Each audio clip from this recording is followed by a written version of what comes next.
चीन के पीछे भाग जाते हैं, वहां से हमें कुछ नहीं मिला। चीन के हालात ये हैं कि श्रीलंका का भी उन्होंने बेड़ा गर्क करने के बाद श्रीलंका को छोड़ दिया। दुनिया में कोई ऐसा अदारा नहीं है जो कर्ज देता हो जिससे हमने कर्ज न लिया हो। तो ये जो हमने भाई इतने बड़ा बकारी तो दुनिया में कोई होता ही नहीं है। भारत आखिरी मर्तबा गया था 1991 में IMF के प्रोग्राम में। 32 साल से उसने IMF के प्रोग्राम में नहीं गया।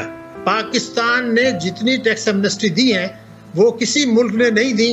अभी जो है पाकिस्तान ने 1.5% पर चोरों को माफ किया, हिंदुस्तान ने 45% पे टैक्स एमनेस्टी दी, हमने 1.5% पर दी। मईशत कोलैप्स नहीं कर रहा है, इट हैज कोलैप्स। पाकिस्तान तकरीबन दिवालिया हो चुका है, सिर्फ ऐसा लगता है कि अनाउंस होना बाकी है।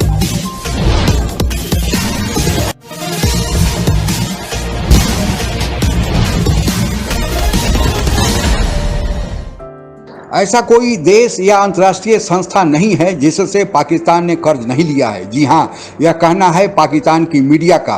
पाकिस्तान को सबसे ज़्यादा भरोसा चीन पर था, लेकिन पाकिस्तानी मीडिया यह स्वीकार कर रहा है कि जब चीन श्रीलंका की मदद नहीं कर पाया तो फिर वह पाकिस्तान का क्या करेगा। भारत ही श्रीलंका जैसे पाकिस्तान की मदद कर सकता है। दूसरी तरफ भारत के बारे में यह भी कहा जा रहा है कि भारत केवल एक बार IMF के पास गया था और फिर वह पीछे मुड़कर नहीं देखा। भारत की बढ़ती हुई अर्थव्यवस्था और पाकिस्तान के खस्ता हाल की कहानी आइए आगे सुनते हैं। चीन के पीछे भाग जाते हैं, वहां से हमें कुछ नहीं मिला। चीन के हालात ये हैं कि श्रीलंका का भी उन्होंने बेड़ा गर्क करने के बाद श्रीलंका को छोड़ दिया।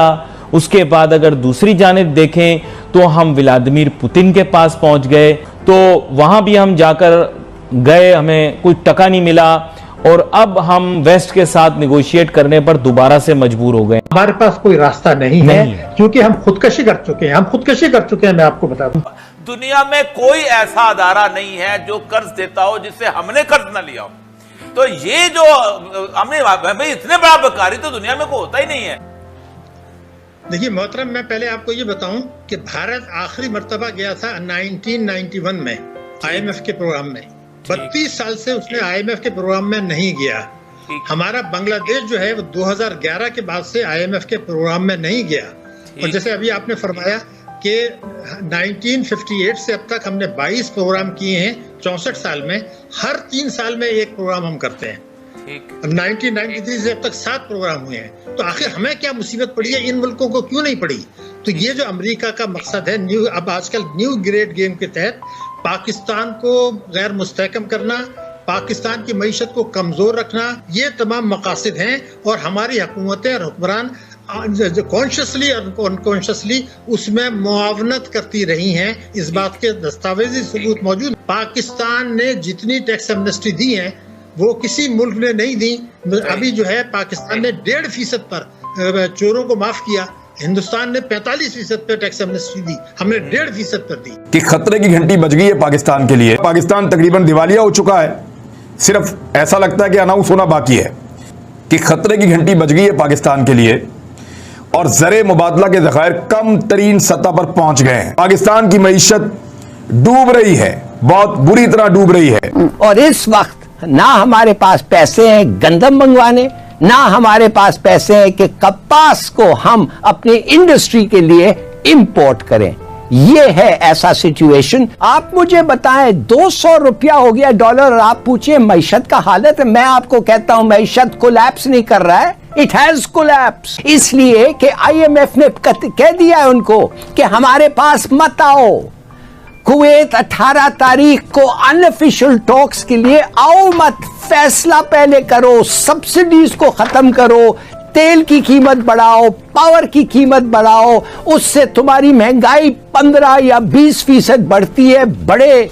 और अगर रिवोल्ट होता है लोगों में, लोग बाहर आते आए। हर हुकूमत ये समझती है कि उसका फर्ज है कि वो IMF के पास जाए, लेकिन जो नुकसान पहुंच गया बेयकीनी से, एतमाद का बुरान से, मायूसी से, बददिली से, हम जो चुंगल में फंस गए और हमें अब एतमाद नहीं रहा कि हमारे जो फैसले हो रहे हैं वो पाकिस्तान के मुफाद में हो रहे हैं या किसी और के, ये तो नुकसान है। हाँ ठीक है, बिल्कुल। अच्छा ये मुझे बताइएगा कि IMF का पैसा तो हम रखते हैं पार्क करके और उसके बदले में हमें एक खास किस्म की लीवरेज मिल जाती है और हम अल्ले तल्लों के लिए कभी मंशा से कर्ज ले, कभी इंटरनेशनल जितने फाइनेंशियल इंस्टीट्यूशन के कर्ज दे। मैं उसने देखा सिद्दीकी साहब, दुनिया में कोई ऐसा अदारा नहीं है जो कर्ज देता हो जिससे हमने कर्ज ना लिया हो।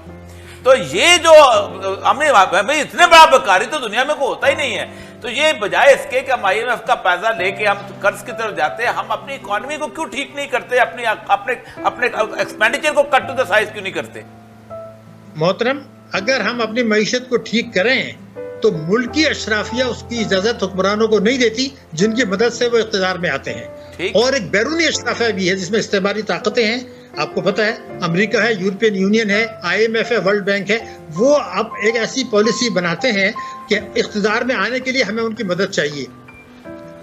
देखिए मोहतरम, मैं पहले आपको ये बताऊं कि भारत आखिरी मर्तबा गया था 1991 में IMF के प्रोग्राम में। 32 साल से उसने IMF के प्रोग्राम में नहीं गया। हमारा बांग्लादेश जो है वो 2011 के बाद से IMF के प्रोग्राम में नहीं गया। और जैसे अभी आपने फरमाया कि 1958 से अब तक हमने 22 प्रोग्राम किए हैं 64 साल में। हर 3 साल में एक प्रोग्राम हम करते हैं। 1993 से अब तक 7 प्रोग्राम हुए हैं। तो आखिर हमें क्या मुसीबत पड़ी है, इन मुल्कों को क्यों नहीं पड़ी? हो गए कान से पकड़ के IMF को बाहर निकाल दिया, आज वो इज्जत से जिंदगी गुजार रहे हैं। हमारा मामला जो है शाह साहब, आप जाहिर बात है इतने बड़े नाकद रहे हैं, ये 1 महीने में टर्मोइल जानबूझ के क्रिएट किया गया था कि हम IMF में और ज्यादा तरीके से घुटने में झुक जाए उसके आगे। कि हमें जो कर्जे दिए गए थे पाकिस्तान उनको अदा करने का पाबंद नहीं है। यह अमेरिका की सुप्रीम कोर्ट का फैसला है और एक से ज्यादा फैसला कि जो पैसे अवाम के बजाय आपने अपने सियासी मफादात के लिए दिए फिर आप उनसे वसूल कर लें। तो ये तो फैसला है, लेकिन वो जिंदा कौमें करती हैं, वो कौमें करती हैं जो हुकूमत और कौम में एतमाद होता है। भारत सरकार के चीफ इकोनॉमिक एडवाइजर यानी मुख्य आर्थिक सलाहकार श्री V अनंत नागेश्वरन का कल का भारत की अर्थव्यवस्था के बारे में दिया गया बयान पर अगर आप लोगों ने ध्यान दिया होगा, जिसमें उन्होंने कहा है कि रूस यूक्रेन युद्ध के कारण पूरी दुनिया की अर्थव्यवस्था पर नकारात्मक प्रभाव पड़ा है। दुनिया की अर्थव्यवस्था सुस्ती का शिकार हो गई है। जहां तक भारत का सवाल है, उन्होंने कहा है कि भारत भी उससे अछूता नहीं है, लेकिन भारत ने हाल के दिनों में अपने आर्थिक सुधारों को करके इस तरह अपनी अर्थव्यवस्था को खड़ा कर लिया है कि भारत पर इस युद्ध का न्यूनतम नकारात्मक प्रभाव पड़ रहा है। उन्होंने कहा कि रूस यूक्रेन युद्ध के चलते 2 चीज़ें, पहला गैस और तेल की सप्लाई जो रूस करता है पूरी दुनिया में, और दूसरा अनाज में गेहूं का उत्पादन जो करके रूस जो दूसरे देशों में सप्लाई करता है वह बुरी तरह प्रभावित हुआ है। अनाज के बारे में उन्होंने कहा कि दुनिया के बहुत देशों में खाद्यान्न का संकट रूस के द्वारा गेहूं की सप्लाई नहीं करने से हो सकती है। आप लोगों को पता ही होगा कि रूस की जनसंख्या कम है, लेकिन उसके अनुपात में उसका क्षेत्रफल सबसे ज़्यादा बड़ा है, इसलिए वह 12% गेहूं का निर्यात दूसरे देशों में करता है। इस हालात को देखते हुए भारत ने जब G7 देशों की बैठक हुई और उसके बाद राष्ट्रपति बाइडेन के साथ जब भारत के प्रधानमंत्री नरेंद्र मोदी की मुलाकात हुई, तो भारत ने यह बता दिया कि रूस यूक्रेन युद्ध के चलते जो खाद्यान्न का संकट पूरी दुनिया पर मंडरा रहा है, भारत अनाज के लिए किसी को मरने नहीं देगा।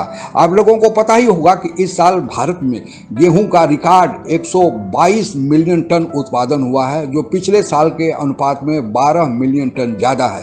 पिछले साल भारत ने 7 मिलियन टन गेहूं का निर्यात किया था। इस साल भारत ने 10 मिलियन टन गेहूं के निर्यात करने का लक्ष्य रखा है। हालांकि भारत ने जब यह घोषणा की तो बहुत सारे विकसित देश, दूसरी एजेंसियां इसे पचा नहीं पाई और फिर यह एक अफवाह फैलाया गया कि भारत में चूंकि हीट वेव या गर्मी इतनी बढ़ गई है कि भारत में गेहूं का उत्पादन कम हुआ है, लेकिन उन लोगों को यह नहीं पता चला, यह अफवाह था कि हमारी जो गेहूं की फसल है वह मार्च में कट कर घर में आ जाती है, किसान घर में ले आते हैं और हीट वेव जो शुरुआत होती है वो अप्रैल से होती है।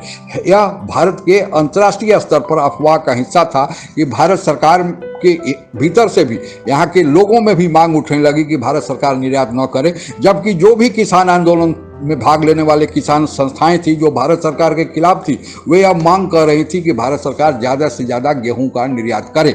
भारत सरकार इस पर ध्यान दे रही है और उन्होंने कहा कि एक साथ नहीं, धीरे धीरे हम गेहूं को निर्यात को बढ़ावा देंगे और भारत अफगानिस्तान, श्रीलंका, यहाँ तक कि तुर्की, सऊदी अरेबिया, यूएई आदि देशों में निर्यात भारत कर रहा है और भारत जो आश्वासन दिया है वह अपने आश्वासन को पूरा करेगा। जहां तक कुल मिलाकर आर्थिक स्थिति का भारत का सवाल है, भारत की आर्थिक स्थिति के बारे में अभी हाल के दिनों में रिजर्व बैंक ऑफ इंडिया ने यह कहा है कि 2022-23 में जो उन्होंने अनुमान रखा था कि भारत की विकास दर 8 से 8.5 तक जाएगी, वह अब रूस यूक्रेन युद्ध के लंबे समय तक चलते रहने के कारण 7.2 से लेकर 7.6 तक होगी। हालांकि वर्ल्ड बैंक ने भी इसकी पुष्टि की है कि भारत की अर्थव्यवस्था इस रफ्तार से भी अगर ऊपर की ओर जाएगी तो दुनिया में जितने भी विकसित देश हैं, चाहे अमेरिका हो, चीन हो, फ्रांस हो, जर्मनी हो, इन सब से तेज गति से ऊपर की ओर जाएगी।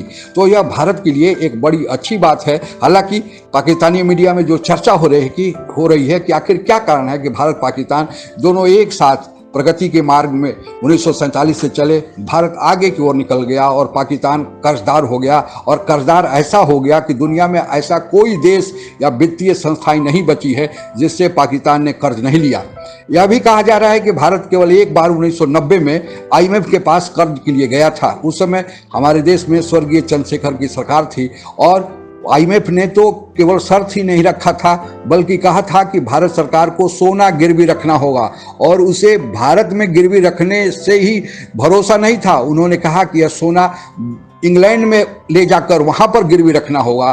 भारत सरकार की बड़ी बेइज्जती हुई थी और एक बार भारत सरकार ने IMF से कर्ज लिया और फिर 1991 से प्रधानमंत्री नरसिम्हा राव और मनमोहन सिंह वित्त मंत्री की जो जोड़ी आई और तब से भारत की अर्थव्यवस्था में सुधार और तेजी का जो लक्षण शुरू हुआ वो आज तक जारी है और आने वाली सभी सरकारें उसको आगे बढ़ा रही है। भारत के लिए एक बड़े अच्छे और गौरव का समय है कि हम जो भारत में यह हिंदू मुसलमान, मंदिर, मस्जिद या फिर किसान आंदोलन में जो भ्रम और तरह तरह के बुर्का के बारे में जो विवाद पैदा किया जा रहा है, दरअसल यह असल में विवाद पैदा किया जा रहा है कि भारत की आर्थिक व्यवस्था पर नुकसान पहुंचाया जाए, क्योंकि जब यह खबरें बाहर जाएगी तो दूसरे देश जो भारत में निवेश करना चाहते हैं, भारत से व्यापार करना चाहते हैं, वे लोग समझेंगे कि भारत निवेश के लिए सुरक्षित स्थल नहीं है, भारत में कानून और व्यवस्था की समस्या है।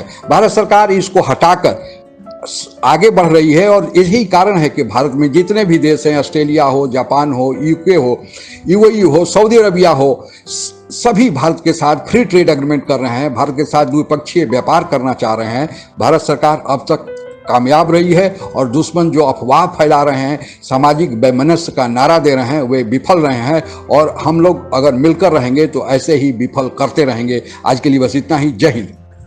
आप अगर हमसे जुड़ा रहना चाहते हैं तो कृपया मेरे चैनल को सब्सक्राइब करें तथा बेल आइकन भी दबा दें ताकि नई वीडियो की जानकारी तुरंत आप तक पहुंच जाए।